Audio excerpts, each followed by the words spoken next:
पुण्याला गेल्यानंतर माझे भाग्य उजळले, कारण की क्रांतिज्योती महात्मा फुले यांनी बांधलेला मी पूल पाहण्याचा मला प्रसंग आला. मला आत्ता कळलं की त्यांनी हा पूल बांधलेला आहे. चला म्हणलं त्यांच्या घरी जाऊ. ती जिथं त्यांचे पाऊलं असे चाललेत ह्या जमिनीवर, त्या पावलाला पाया पडून येऊ. त्यांचा वाडा बघितला. माई सावित्रीबाई फुले आणि ह्या दोघांनी इथं संसार केला होता. थोडक्यात त्यांचं वर्णन इथं बोर्डवर लावण्याचे प्रयत्न केलेले आहेत.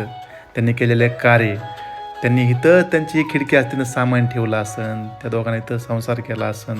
त्या महापुरुषानं हे लिहिलेल्या दोन्ही हातानं अक्षराचं इथं लिहिलेलं बोर्डवर आहे. भाग्य माझे की मी इथं जाऊ शकलो, हे बघू शकलो. खरंच त्यांच्या कार्यामुळं आज स्त्रिया शिकायला येतात. आज त्यांच्यामुळं आज आपण महिला दिन साजरे करू शकायला लागलो. महिला मोठ्या मोठ्या पदावर गेलेल्या आहेत.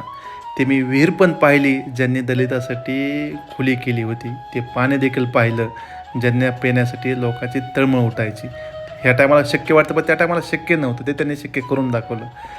खरंच ह्या महान व्यक्तींना माझं त्रिवान वंदन.